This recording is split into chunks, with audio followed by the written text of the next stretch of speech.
to the Fit and Fabulous podcast with Dr. Jaime Seaman. Hello, everybody. It's Dr. Jaime, and welcome back to the Fit and Fabulous podcast. It is so wonderful to have you with us today because I have an incredible guest that you are going to get so much out of on this episode, because today's topic is one that I hear about a ton, not only from my patients, but people in my Hard to Kill Academy, people on social media. It's something that a lot of people struggle with. So please let me introduce you to Glenn Livingston. He is a Ph.D. veteran psychologist and was a longtime CEO of a multi-million-dollar consulting firm, which serviced several Fortune 500 clients in the food industry. Glenn has sold more than $30 million of marketing consulting services over the course of his career. You may have seen him or his company's previous work in major places like New York Times, Los Angeles Times, Chicago Sun-Times, Indiana Star-Ledger, New York Daily News, and more. You've also probably seen him on ABC, CBS, and other television sources. Disillusioned by what traditional psychology had to offer overweight and food-obsessed individuals, Dr. Livingston spent several decades researching the nature of binging and overeating via work with his own patients and a self-funded research program with more than 40,000 participants. Most important, however, was his own personal journey out of obesity and food prison to a normal, healthy weight and a much more lighthearted relationship with food. Glenn Livingston, welcome to the Fit and Fabulous podcast. Thank you so much. Did you say the Hard to Kill Academy? Yeah. So I've got a book. It's called Hard to Kill. And we have an academy that goes along with it where we teach people. I love it. The pillars that I think are kind of the foundation of good health. So, great name. Because I think that medicine's not really helping people with the tools that they provide. So this conversation is a good one. I think, out of reading your bio, Glenn, I think the most important thing here is your own personal journey, because I think that we all come from a place where we've lived and learned life experiences, right? As a psychologist, you can read all the books and tell people all the things, but you've clearly done a lot in these years helping people. But so tell us how you ever got into your initial problem of being overweight and obese. Oh, well, I'm 6'4", and genetically I'm modestly muscular is what I would say. And when I was a kid, if I worked out for a couple hours a day, 16, 17 years old, I could really eat whatever I wanted to. Boxes of muffins, donuts, boxes of chocolate bars. If it wasn't nailed down, it was fair game. And I thought it was great. I didn't think it was a problem. I was thin and tall and enjoying life, spending a little too much time in the bathroom and a little too much time sleeping it off. But teenagers do that, right? It became a problem when I went to graduate school. I was 22. I was married. I was commuting 2 hours each day to go to work. My metabolism was slowing down. But I found that the food still had a hold of me. And I didn't have 2 hours a day to work out anymore. I could work out for maybe half an hour twice a week. And I found that I would be sitting with my clients and thinking about food. You're talking to a suicidal patient and thinking, well, when can I get the next pizza? Or when can I get to the deli and dislodge my jaw and empty the contents of the tray in it? And that bothered me much more than the little bit of weight that I was gaining back then. I'm a psychologist from a family of 17 therapists, my mom and my dad and my sister. Wow. And my stepmom and in the blood.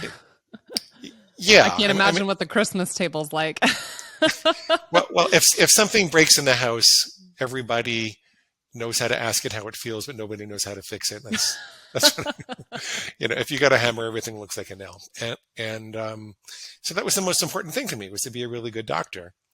And I think I was a really good doctor anyway, because I put a lot into it and I read a lot and I had a lot of supervisors, but not as good as I could be. Like being a good doctor is really about lending people your soul, and you got to be 100% present in order to do that. Coming from the family that I came from, I tried the psychological journey. I figured there must be a hole in my heart. And if I could fill that hole in my heart, then I could stop trying to fill a hole in my stomach. And I went to therapists, some of the best doctors, in the New York area where I grew up. I went to psychiatrists that took some medication. I went to Overeaters Anonymous for a couple of years. I went to a spiritual journey. This is over the course of about 20 years. and I would be getting a little thinner and a lot fatter, and a little thinner and a lot fatter, working my way up at one point to almost 300 pounds. I stopped weighing myself before then, so that's why I don't know for certain, because I got disgusted with myself. But the worst thing through all of it was really the mental obsession. Yes, my triglycerides were high enough that the doctors were yelling at me and telling me I was going to die before I'm 40 and blah, blah, blah. But the really hardest part was the mental obsession. Along the same time period, I was doing all the consulting that you read about in the introduction. I was working with big food and big pharma. And I was on the wrong side of the war. I'm kind of like the Marlboro man late in his life. I feel contrite about what I did, helping sell sugar to families and kids. And I just feel awful about it. But I was doing that. And I saw what they were doing, like how millions of dollars went into engineering these hyperpalatable concentrations of starch and sugar and fat and excitotoxins and salt that were designed to hit the bliss point in the reptilian brain without giving us enough nutrition to feel satisfied. And that was my first clue. I didn't really wake up to it at the time, but that was my first clue that maybe overeating wasn't a psychological disease. Maybe it had more to do with industry taking advantage of people with good appetites, so that every time you look for love at the bottom of a bag or a box or a container, there's some fat cat in a white suit with a mustache that's laughing all the way to the bank. It's an exaggeration. These people are not necessarily bad people. There are a lot of market forces. I'm trying to picture though. There's we won't name any names. Okay, a big food company, and they are like, let's hire a psychotherapist. Let's hire a psychologist to help us sell. I'm not going to call anyone out. Hyper palatable food that we all love or whatever it is. Like, really, a psychologist? I mean, you say like they're not evil, but like a psychologist to sell cookies? Like, I don't know. It's a little evil. It was a little. Hopefully I'm not going to help it. But, you're sugarcoating this. There you go. Very funny. You're really good with the words. Yeah, it was a little evil. Yeah. And I was very good at those observational studies, and I could make inferences based upon what people were doing and prove them statistically. So I got a bunch of work from that, and I made a bunch of money over the years. But will you dive into, so you mentioned this reptilian brain. So can you dive into that concept? Because obviously you knew a lot that they wanted to learn. So tell us how our brain works and how you helped them, basically sell these things. I mean, because obviously they are addicting. I'm not a neurologist or even a medical doctor. I'm a Ph.D. psychologist, but I read enough to be dangerous with regards to the reptilian brain. And the work that I did had more to do with seeing what was really motivating people to purchase, despite the social desirability bias that was involved in them telling you directly. Like, you can't ask people who are using a platinum card for American Express whether they choose that because of the prestige, because they're going to be embarrassed. People want to think of themselves as a smart shopper. So I would design all these observational studies, and sometimes I would do these psychological interviews to find out, what the products really meant to them. In terms of the way that the reptilian brain really works, that's very important for understanding how to overcome overeating, because this is part of what brought me out of my personal journey also. When the reptilian brain looks at something in the environment, for all intents and purposes, it says, do I eat it? Do I mate with it? Or do I kill it? It's very primitive. There's no love there. It's the mammalian brain and then the neocortex on top of that introduces love into the equation. Before you eat, mate, or kill that thing, what impact is that going to have on your tribe or your family? What impact is that going to have on the people that you love, on your long-term goals and dreams, on weight loss and fitness and everything else we're trying to accomplish? The way that our brains are set up, when the reptilian brain perceives there to be a survival emergency, it has the capacity to push our rational brains out of the way. So, and we've got we've got this emergency nervous system that gets us revved up for action, and the reptilian brain is part of it. I think you're a medical doctor. You can correct me if I'm saying, but the reptilian brain is part of that. And when it perceives there to be an emergency, or when it perceives there to be resources that could be valuable in an emergency, it will push our rational brains out of the equation. And so this is why people can read a diet book and listen to your podcast over the weekend and have the best of intentions and feel genuinely committed. But then on Monday afternoon, when they're in Starbucks and there's a chocolate bar on the counter, they start to think, well, chocolate grows on a cocoa bean and it's a vegetable, and I worked out hard enough and I'm not going to gain any weight if I just have a little bit. And it's just going to be a little. I could start my silly diet tomorrow. That's what's happening there is the reptilian brain says, oh, calories. We need calories in nutrition. Now, the more that's genuinely true, if you're not regularly, reliably flooding your body with enough calories in nutrition, then those irrational thoughts are going to be louder. Your brain is going to push for you to be less discriminating. Another way of saying that is that the reptilian brain will hold more sway if you have erratic nutrition. So like what you do and the way that you help people to stabilize and make their nutrition reliable and regular, it's critical for overcoming overeating. There are a lot of other things you can do to interfere with that process and get back into your right identity. We'll talk about that in a little bit. So are you saying that the reptilian brain, if we're eating a lot of nutrient poor foods, we're eating a lot of food, but we're not giving it truly what it needs, it will just say, go find more. And then you have a hard time saying no to just food in general? If you have a box of donuts for breakfast, in addition to the sugar high and the sugar low that you're going to create and the destabilization of your blood sugar for the rest of the day, right, you also didn't get the nutrition you needed for breakfast. And so, of course, your brain is going to say, we need that. Of course, it's going to do that. And so a lot of the people we work with are genuinely surprised that it's not just we use a lot of cognitive techniques where we reframe the way that you're thinking about those excuses. For example, if you say, it would be just as easy to start tomorrow, turns out that it's not. Because when you have a craving and you indulge the craving, you're strengthening that connection, and the craving will be stronger and the thought will be stronger tomorrow also. You'll be more likely to say, let's start tomorrow. So if you're in a hole, you got to stop digging. That's an example of a cognitive reframe. We call it a refutation, and with some other kind of fancy names for it. But the bottom line is those are very effective because they remove the justification, and then it's no longer psychologically comfortable to indulge. But if you don't have the right nutrition, your brain's going to say, screw it, you better do it anyway. So you kind of have to do both things. Yeah. Interesting. Did I answer your question about the neurology? Yeah. So I mean, that was part of what woke me up personally, because I said, well, the food industry is creating these things that turn off our ability to sense when we're hungry or full, that stimulate the bliss point in the brain without giving us nutrition to feel satisfied. The reptilian brain, which seems to be responsible for food addiction in the first place, doesn't know love. So how can I possibly love myself thin? Here I am spending decades going to therapists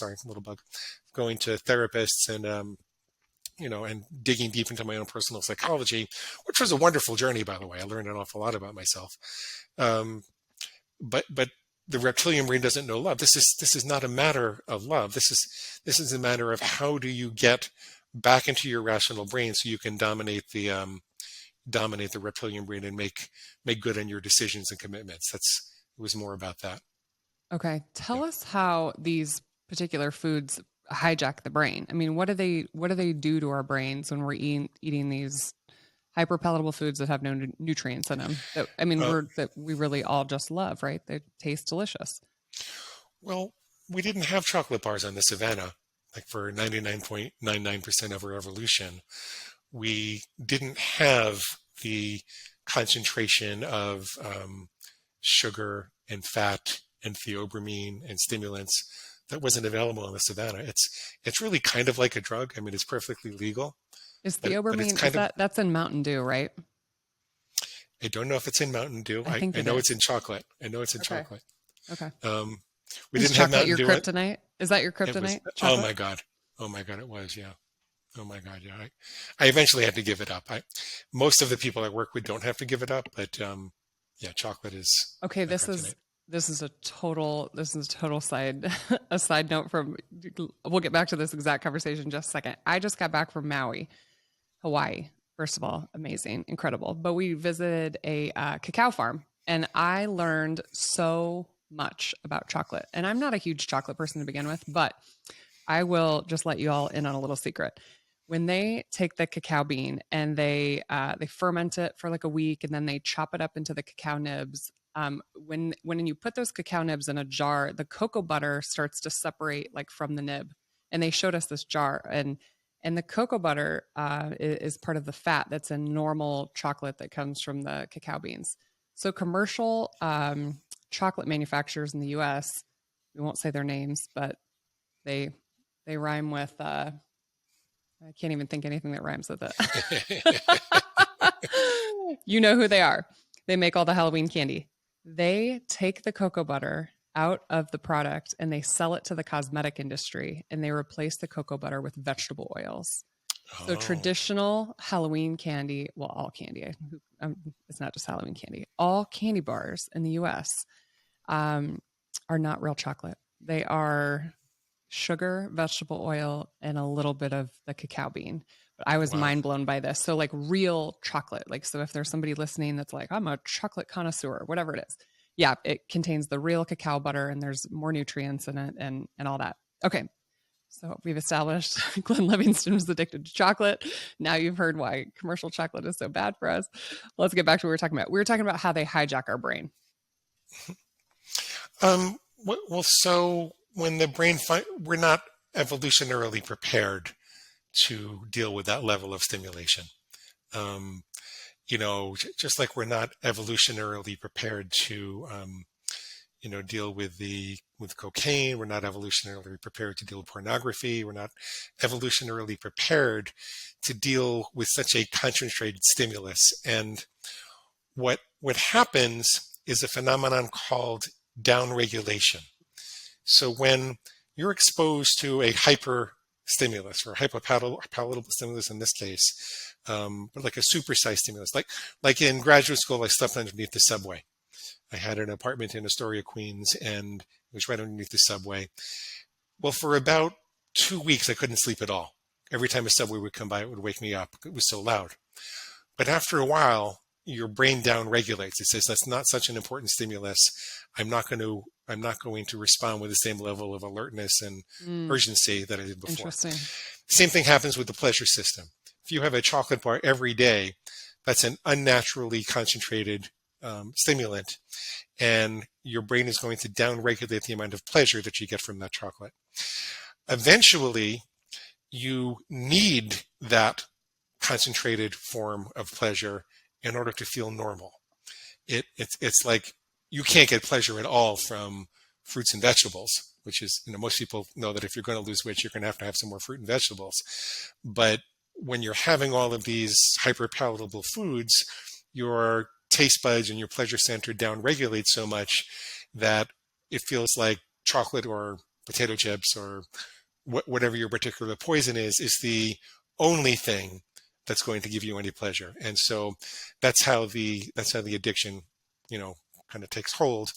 The good news is that as far as I can tell, it's not a chronic, mysterious, progressive disease. It's reversible.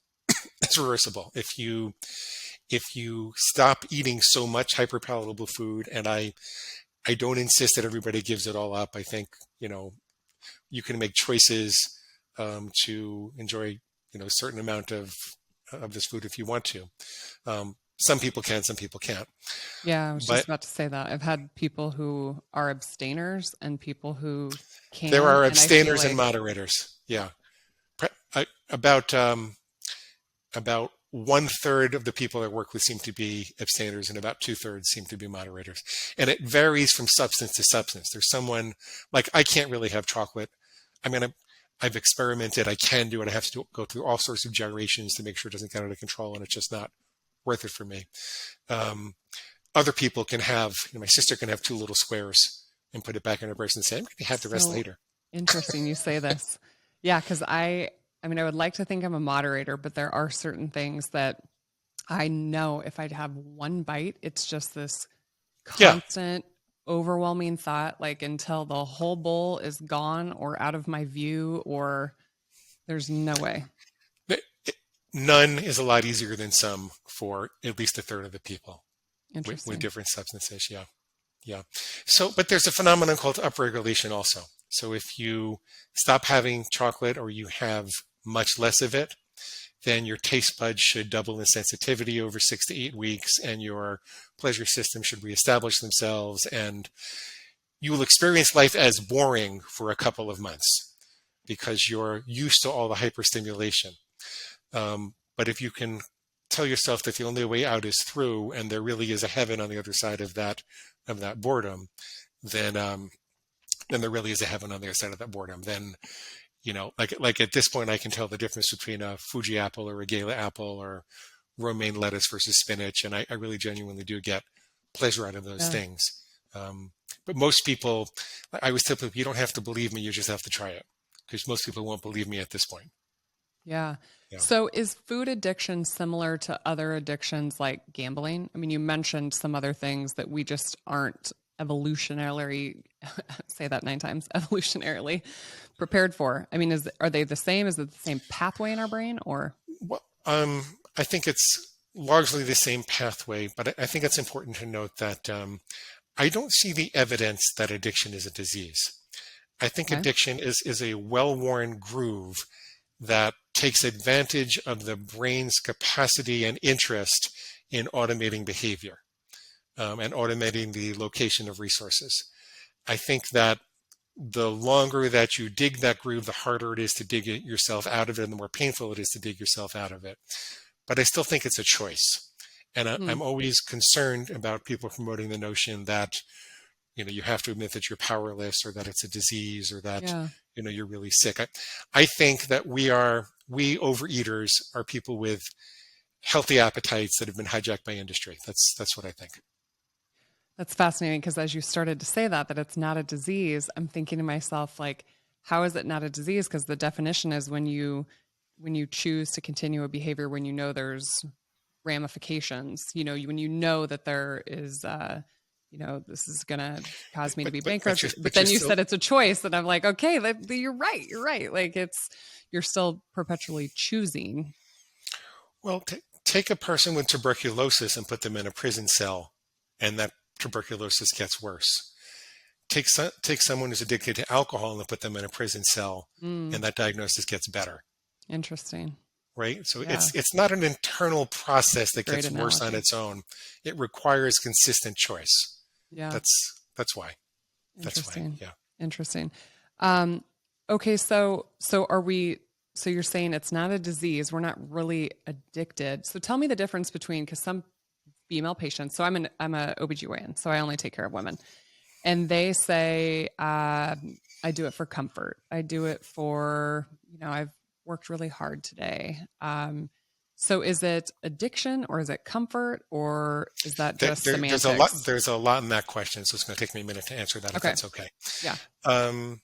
Addiction means the love of. Addiction means that's classically what it actually means, and it's Glenn loves chocolate. You get a big T-shirt for you. harder t-shirt for that. Yeah.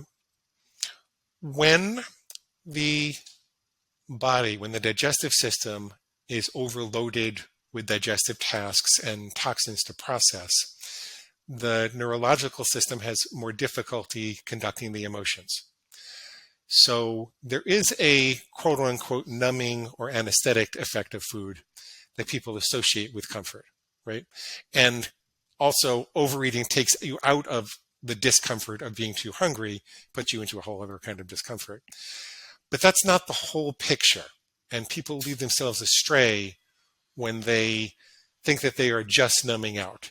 And I kind of joke around with people sometimes, and I say, well, when you go to the dentist, does he ever say, I'm out of Novocaine, is it okay if I inject you with a bagel? Would that be okay?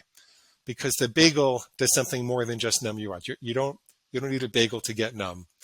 You're eating the bagel for that concentrated experience of pleasure. Another way to say that would be that you're getting high with food. So there is the anesthetic effect, but then there is also the escape to the high that you would have with a drug. And if you're willing to reframe that for yourself as a person who might numb out too much, quote unquote, and say, I'm not numbing out, I'm getting high with food. If you're willing to reframe that, it's less likely that you'll do it because most people don't like to think about themselves as drug addicts. Mm-hmm. Now, there's one more part of the equation that most people don't understand. Let's take anxiety, for example. People will say, I'm an emotional eater. When I get too anxious, I have to eat something, particularly at night. I have to eat something or I can't go to sleep, usually a lot of carbs. I say, well, okay, so you're experiencing that anesthetic effect of food, but did you know that the food is also creating the anxiety? Like if you look at animal studies where you measure the physiological correlates of anxiety, like high blood pressure, for example, you can also measure perspiration, respiration, galvanic skin response, all that kind of thing. But if you measure those things and you give an animal a sugar reward, there's a study with baboons where this was done, you give them a sugar reward whenever they have higher blood pressure, the group of baboons which is given the sugar reward for high blood pressure has consistently higher blood pressure. It goes down for a little bit as soon as they get the reward, but it goes up overall when they measure it. So probably what's happening is your brain is learning to manufacture those feelings so that it can get the sugar reward. You've taught your body that it gets rewarded when it has these feelings. And so if you're willing, what we experience with most of our clients who buy this theory, and I can't prove this in front of a dissertation committee yet, but when they are willing to do this, when they say, okay, so my brain says I won't be able to sleep, so then what if I don't sleep for a couple of nights? Brain says I can't sleep, okay, I won't sleep. Well, it turns out like a week or two later, they're sleeping like a baby again. But they did have to go through that discomfort because there was this reinforcing effect of the food on the anxiety. Mm-hmm. We separate our constructive versus destructive thoughts about food by using a very clear, hard and fast food rule, like I'll only have chocolate on Saturdays or something like that, so that we know that any particular thought that I have during the week, gee, I know it's a Wednesday, but you're not going to gain weight because you worked out hard. We call it a squeal. I shouldn't have done this, but when I first recovered, I called my inner destructive reptilian brain, I call it my inner pig. I wasn't going to teach it. I just, I shouldn't have done that, but that's what I called it. I said my pig was squealing for slop, and now there's over 1 million people that use that. They point at me and say, you're the pig guy. You're the pig guy. I'm going to try to change that soon. But anyway, it works just as well to call it a food demon or a food monster. But the point is that I have people separate from their destructive thoughts with a very clear rule, so that any thought that suggests that I'm going to break that rule becomes my pig squealing for its slop. And what that does is it wakes me up at the moment of impulse. So what I tell the people who are struggling with emotional eating or comfort eating is that at some point you're going to have to recognize that as a squeal.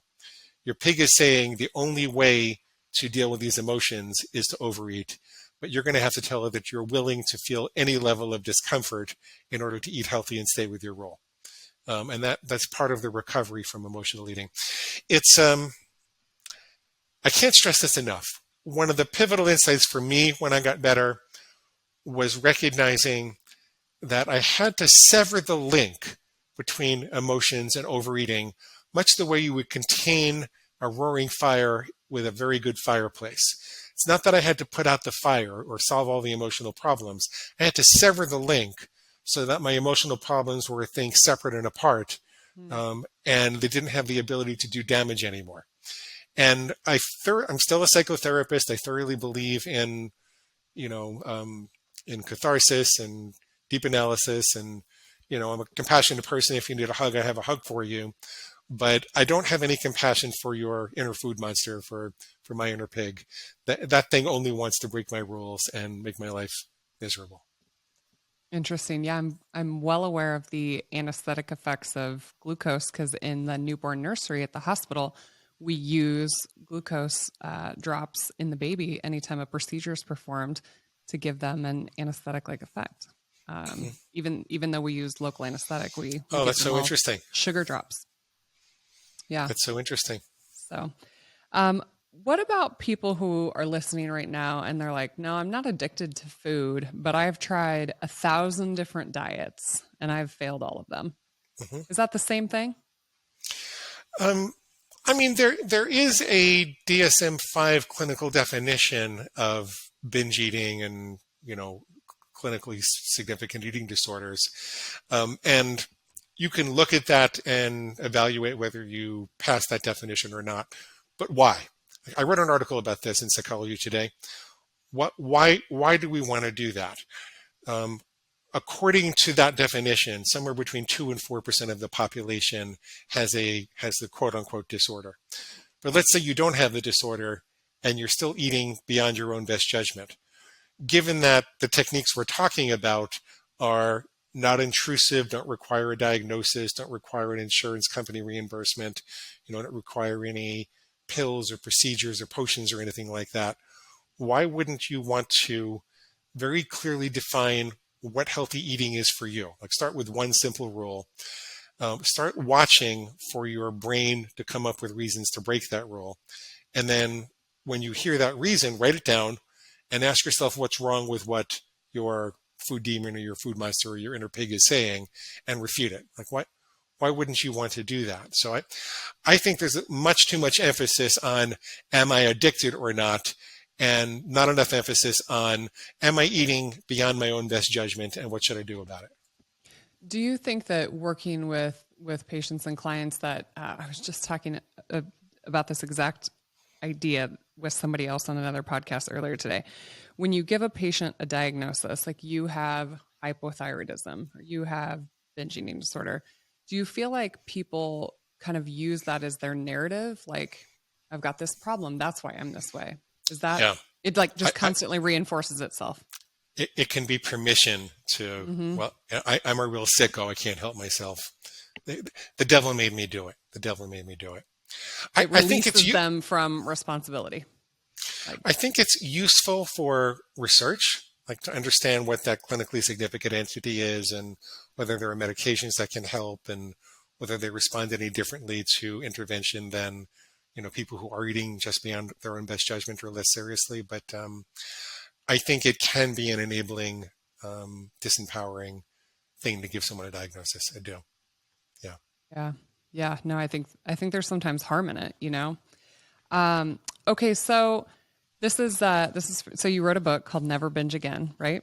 Mm-hmm. So this is from your website. If you struggle with binge eating, emotional eating, stress eating, or if you repeatedly manage to lose weight only to gain it all back, somebody listening is definitely resonating with that. You may be approaching things with the wrong mindset. Most contemporary thought on overeating and binging focuses on healing and self-love, but people who've overcome food and weight issues often report it's more like capturing and caging a rabid dog than learning to love their inner child. So this is the pig that you're talking about, right? Mm-hmm. Mm-hmm. Open the cage even an inch. It'll quickly burst out and destroy your healthy eating plans, undoing all your progress in a heartbeat. So let's tell people kind of the actionable steps. They're hearing what you're saying. I like this idea. Okay. How do they start this process? You start with one simple rule. As long as your doctor doesn't say it's urgent for you to lose weight. I usually actually tell people to put off losing weight for a couple of weeks while they learn this, because it's most important to get control than to, if you're trying to lose weight quickly, it's going to be harder to play the game. So it's more important to learn how to play the game first. But only if your doctor says that's okay. And come up with a simple rule. It could be, I'll always put my fork down between bites. It could be, I'll never have chocolate on a weekday again. I knew a guy who lost 150 pounds starting with, I'll never go back for seconds. He was a trucker. He had to eat at fast food places 3 times a day. But he said, I'll tell you what, I'll never go back for seconds. I will never eat in front of a screen again. I'll only have pretzels at a Major League Baseball game. The limit is your imagination, but make sure that you have operationalized the rule in such a way that 10 people who watched you and followed you around all month would agree whether you did it or didn't. So, for example, I'll eat when I'm hungry and stop when I'm full is not a rule. It's a guideline, because when you're hungry is subjective, when you're full is subjective. It's a good idea to eat when you're hungry and stop when you're full. Yeah. But it won't work with this technique. You're looking for objective things. Then what I want you to do is wait for your inner food monster, whatever you want to call it, to cry for you to break the rule. It'll have some really good reason that you should break the rule. When it does, you mean like Easter candy? like Easter candy. Oh, come on, it's Easter. It's only once a year. It's not going to hurt that much, right? When it does, I want you to go, whoa. I want you to wake up. It's almost like, well, who's in charge here? And I want you to breathe in for a count of 7 and breathe out for a count of 11. Inhale for 7, exhale for 11. Mm-hmm. Okay. It's called the 7-11 breath. I got that from Laura Hammond. If there was a genuine emergency, if you're being chased by a tiger or something like that, you'd be breathing as fast and hard as you could, right? So when you breathe out for longer than you breathe in, you're signaling your brain that there's no genuine emergency. Remember, breaking your own best judgment is usually a sign that your brain is perceiving there to be even a mild emergency. So you want to calm yourself down at that point. If you can bear doing it 3 times, that's great. 1 time is enough. Then ask yourself, okay, Mr. Pig or Mr. Food Monster, why do you want me to break my rule and indulge this craving? And wait to see what it says. Write down everything it says. Write it down as if it's talking to you. You might hear initially, well, I this or I that. Change that to it talking to you. So you could just start tomorrow. You worked out hard enough. It's Easter. You always eat these things on Easter, right? Take the I pronoun out of it. Take another 7-11 breath because it's a little excitatory to give the pig a chance to say what it wants to say. And then ask yourself, why is it wrong? And write that down also. That's the essence of the technique, right? One little bite won't hurt. Well, one little bite always hurts. One little bite is the difference between who's in charge, me or you, Mr. Pig. And I want to be the master of my own fate, the determiner of my own destiny with food. If I decide that I want to have an Easter bunny tomorrow, then I'll put it into my plan. I'll write it down as an exception to the rule, and I'll wait 24 hours for it to take effect. I'm not going to let you impulsively convince me to do things anymore. And that, by the way, is the essence of recovery. The essence of recovery is not that you quit chocolate. The essence of recovery is that you've moved emotional, whimsical, impulsive decisions about difficult food triggers from your emotions to your intellect. That's the essence of recovery. So that's fascinating. Those are the steps and as basic as a form as I can put them. So it seems like we're reframing in a way to kind of think like a healthy person. So is it possible that if somebody masters this technique for dealing with their binging or food addiction, can you apply this to other areas of your life? Oh, sure. Any place that you can define a black and white rule, black and white line for. So, for example, I will have 100,000 readers for my new book by January 1st, right? That's a goal with a very specific outcome that I'm looking to achieve. Now, anything that my positive thinking or my negative thinking pig would say to suggest that that's not going to happen becomes a negative thinking squeal, and I can refute that. The area that I would suggest that you don't use this for is drugs and alcohol. The reason for that is nothing we talked about today wouldn't work for drugs and alcohol, but my work has a component in it that the people who really do well with drugs and alcohol don't. Because food is something where you have to take the lion out of the cage and walk it around the block 3 times a day, whereas drugs and alcohol are things you can quit entirely. Yeah. I had to make a lot of modifications for that. And I teach people to commit with perfection, like a archer aiming at the bullseye, seeing the arrow going into the target, before they release the arrow. But then if you miss the target, to forgive yourself with dignity. when you're dealing with drugs and alcohol, that kind of forgiveness can be dangerous because you could get behind the wheel and, maim or kill somebody, Mm-hmm. blow up your finances, or do all kinds of horrible things. So there's a little bit more of a moral component that goes into recovering from drugs and alcohol than recovering from food. But otherwise, anything that has where you can draw a black and white line. I've got a lot of parents that say, I will never yell at my kids again. And then they use it to do that. Anything. That's interesting. I always joke that I'm like the T-Rex and my husband's like the Easter Bunny when it comes to parenting. Like I'm the I would need that. It's like the T-Rex is coming out. Very interesting. Very interesting. I actually gave up alcohol, my husband and I, on October 1st for a year. Not that we had a problem. It was just we wanted to experience 365 days, all the times of the year, and just kind of almost along the lines of this concept, like just start to see where in our lives that we were using it and why we were using it. Was it adding value to our life? Was it taking it away? I'm a health practitioner, so I'm like, we know that alcohol is really horrible for us. It like shrinks our brains. So why do I use it so socially? And like, why is it so socially accepted? It's just crazy. Once we don't drink anymore, how pervasive we have realized it really is in our society.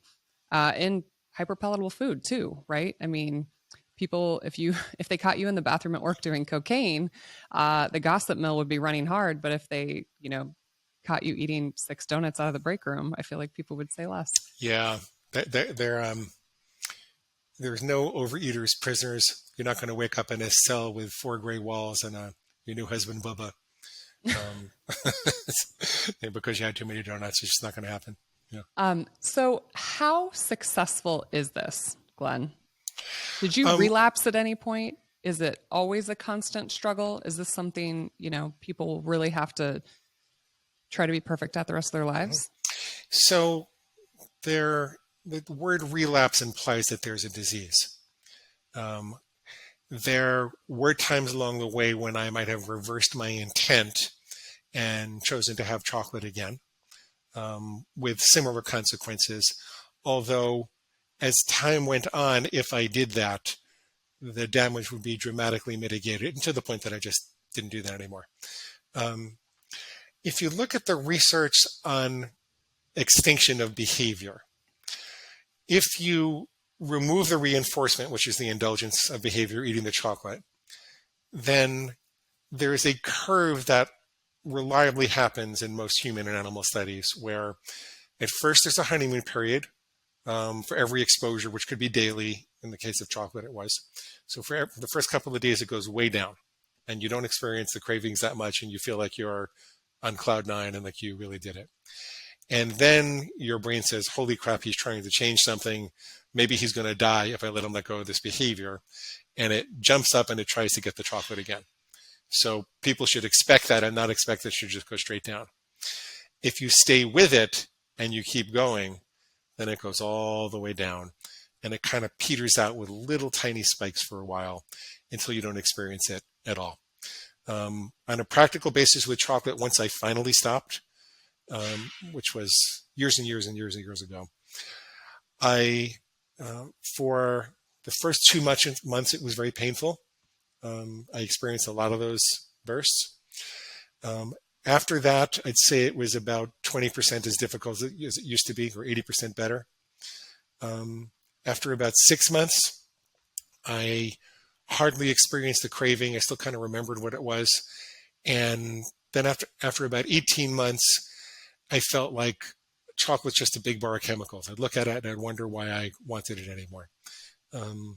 So you can rely upon that kind of an extinction curve if you follow through with it. If you get cocky and say, oh, I think I've got this, I'm going to go back to having chocolate, you're starting back at the beginning of the extinction curve again. But you can rely on that curve happening if you follow through with the lack of reinforcement. Do you think that it's important to have the stimulus present often or to remove it? And what I'm saying is, I had a coworker one time who, if she had a candy bar on her desk every day and looked at it, she actually did better at abstaining from it.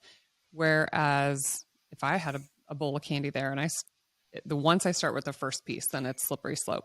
I'm better off being an abstainer. But what I'm saying is, like, I feel like your home should be your safe place. So I'm a former carb addict. I had pre-diabetes.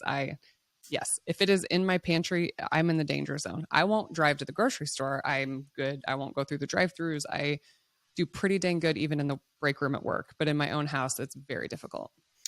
I'm going to say two things that sound contradictory, and then I'm going to put them together. Okay. The overall philosophy that seems to work with my system anyway is to cultivate confidence and bravado. So, at this point, you could fill my bathtub full of chocolate and throw me in it and I wouldn't have any. Okay. And I feel very confident with that. However, in the early stages of recovery, the research does indicate that when you minimize the stimuli, that you're more likely to develop the new patterns. So there's a guy named Brian Wassink who does research at Columbia, I think, wrote a book called Mindless Eating, who talks about getting everything out of sight, and the people are much less likely to have it then. I really see that as being the training wheels that we use on the way towards bravado. You have to be careful. You don't want to cultivate fear. You want to cultivate confidence. So we had a woman once who came through, and she had, I like it too. She had her children lock her in her room at night so that she couldn't get out and raid the kitchen. And I think that's too far. I think that's going too far to eliminate the stimuli. I once had a friend who was gaining like 20 pounds a month, and she would give away her wallet and credit cards, and not let herself use the phone. She'd give it to a friend so that she couldn't order because she couldn't trust herself. That leads to a very frightened position in the world, and it's also a very low view of humanity. Civilization is based upon our ability to regulate our impulses. So I think that we have to believe that this is all possible, but to give ourselves a period of time for a couple of months. Don't go by the bakery that gets you every time. Don't go by the pizza place. Maybe don't watch TV for a couple of months so you're not totally stimulated all the time. Have the kids put the chips and the ice cream in a separate part of the refrigerator or cabinet. Stay away from stimulation for a couple of months while you're changing your habits, and then slowly reintroduce it in a systematic way while you build that bravado. Interesting. Yeah. I'm almost thinking, like, in my mind, it's like start as an abstainer and then figure out if you're really in the 2/3 that can be a moderator, or if you have to stay an abstainer. I do have people that do that. I do have people who give up sugar and flour for 90 days and then come up with very specific boundaries around when they can have it. Like, I can have one dessert of my choosing on the weekend if I want to. And I do have people who are successful. Is there science behind that? I hear people say you have to do it for 60 days to form a habit, or 20 days or 90 days. Is there really science behind that? Not that I can see. Yeah. Not that I can see. It sounds there's nice. Some research around the 66-day mark. But what is scientific is that decisions require willpower. And we only have so much willpower every day. And most people think of the decision as, do I have chocolate or don't I have chocolate? Or do I have sugar or don't I have sugar? And if they're in a point where they think it's okay to have sugar, then there aren't really any boundaries on it. And as a consequence, they're trying to regulate, well, I'm just going to have a little bit. Let's see how much feels good. And they're making a million decisions about it, wearing down their willpower. Whereas if you say, I'm only going to have one dessert on Saturday or Sunday, but not both, then and only one serving, and you can even define the serving size, then you've got boundaries. You can think of it as like shooting for the second rung of the archery target. Like maybe every day you shoot for the bullseye, but on the weekend you shoot for the second rung. That second rung, you still know where it begins and ends. The benefit of that, by the way, is not only that you don't have to make a decision, but if you do miss, by how much and in what direction, so that you can make necessary adjustments for next time. You're taking advantage of a learning opportunity. If you're aiming at a diffuse target, then you don't really know how to use that feedback. So I do have people who go from being an abstainer to becoming a moderator. It's not common, but it's possible. Fascinating. Okay, so we're going to move into the last segment of the podcast called the semen analysis. And I see so much debate on social media about sugar addiction. We've kind of debated this, right? Like, is it a disease? Is it not a disease? Are you addicted? And of course, I think of addiction as like a physical dependence, right? An alcoholic, if you take it away, it's life threatening to them, like this analogy you gave. So I pulled, there's a recent narrative review in the British Journal of Sports Medicine, and actually written by Dr. James DiNicolantonio, who has been on my podcast before. He's actually a pharmacist researcher, but he was quoting animal studies where sugar was found to produce symptoms that more symptoms than is required to be considered an addictive substance. And the animal data shows significant overlap between the consumption of sugar and drug-like effects, including binging, craving, tolerance, withdrawal, cross-sensitization, cross-tolerance, cross-dependence, reward, and opioid effects. Sugar addiction seems to be dependence to the natural endogenous opioids that get released upon sugar intake. Both in animals and humans, the evidence in the literature shows substantial parallels and overlap between the drugs of abuse and sugar, and from the standpoint of brain neurochemistry as well as behavior. But I think regardless of how you slice it, or what I think, or what Dr. Livingston thinks, I think what you have given us is an incredible tool to change the way we think about the behavior around these things. Well, and what that says is that the more you have it, the more you want it. That there's a wide variety of physiological, very real phenomenon in the brain that create the possibility of you having it more and more and more the more that you have it. As far as I know, people don't die from withdrawing from sugar right away, do they? No. If you're having a candy bar every day, is there any reason that you're going to die if you don't have it tomorrow? No, I mean, you think about, even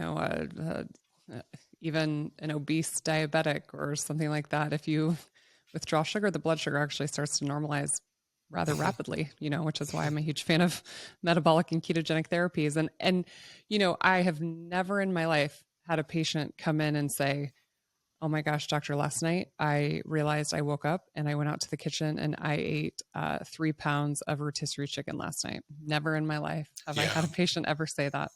Yeah. Oh my gosh, I ate 4 pounds of salad and 3 bags of carrots and an entire Costco carton of blueberries. Never in my life have I ever had a patient say that. But the stories that I hear from patients are, I made an entire box of cake mix batter and I ate the entire bowl. I licked the entire bowl clean.